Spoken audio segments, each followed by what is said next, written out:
मुख्य बात भगवान की है, जो हमारे भी हृदय में बैठे और आपके भी हृदय में बैठे हुए। तो आपके हृदय में कोई ऐसा प्रश्न हुआ और किसी ने आप प्रश्न कर दिया और उसका उत्तर आपको मिल गया, तो इसमें मुखिया भगवान हुए ना।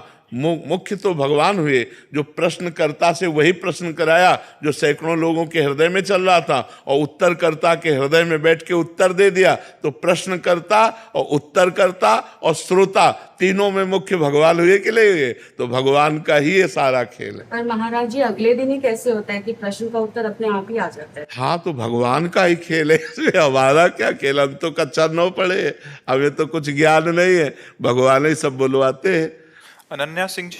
राधे राधे महाराज। राधे राधे महाराज जी। महाराज जी, ईमानदारी पे भी चलने पे कभी कभी कष्ट भोगने पड़ते हैं, और क्या ये प्रारब्ध हम अपने अच्छे और सच्चे कर्म से सही नहीं कर पा रहे? नहीं, इसमें वर्तमान के सत्य मार्ग में चलने की कमी का कोई प्रमाण नहीं होता। इसमें होता है हम सत्य चल रहे हैं, लेकिन इस समय हमारा बुरा प्रारब्ध चल रहा है।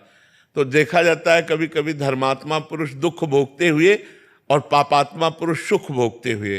तो पापात्मा पुरुष का उस समय पुण्य चल रहा है, तो पुण्य फल से वो सुख भोग रहा है, और वो पाप का फल चल रहा है, इसलिए धर्मयुक्त चलने पर भी उसे दुख भोगना पड़ रहा है। लेकिन विजय धर्मात्मा की होगी, पापात्मा का नाश होगा।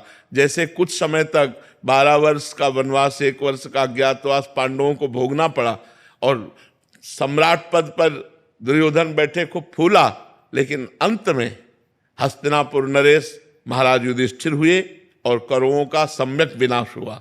तो पापात्मा पुरुष कभी कभी सुखी देखा जाता है वो अपने पुण्य बल से, और जब उसका पुण्य क्षीण हो जाएगा और वर्तमान का पाप और पुराना पाप जुड़ेगा, तब वो ब्लास्ट हो जाएगा, तब वो नष्ट हो जाएगा। तो हमें चाहिए धर्म से ही चलना चाहिए, भले दुख मिले तो हमारे पूर्व पाप का परिणाम है, उसे हम भोग लेते हैं, आगे हमारा मंगल होगा। ये पक्का निश्चित बात है, इसमें कोई भी संशय नहीं है। तो ब्रह्मास्त्र का प्रयोग मच्छर मारने के लिए जैसे नहीं किया जाता, ऐसे ही अपने भजन का प्रयोग अपने रोग नाश के लिए नहीं किया जाता। ये भजन का ही बल है कि हम आपके बीच में बैठे हैं ऐसी स्थिति पर भजन का बल का प्रयोग भगवान की प्राप्ति है, ना कि इस नाशवान शरीर को स्वस्थ कर लेना। अगर स्वस्थ भी होंगे और कल मरना है तो मर ही जाएंगे, और अगर हमें 10 साल जीना है तो अस्वस्थ होते हुए भी हम 10 साल जिएंगे और वो कार्य करेंगे जो एक स्वस्थ पुरुष भी नहीं कर सकता है। तो हमें चाहिए अपने भजन का प्रयोग सुख दुख में नहीं, भगवान की प्रसन्नता में प्रयोग करना चाहिए।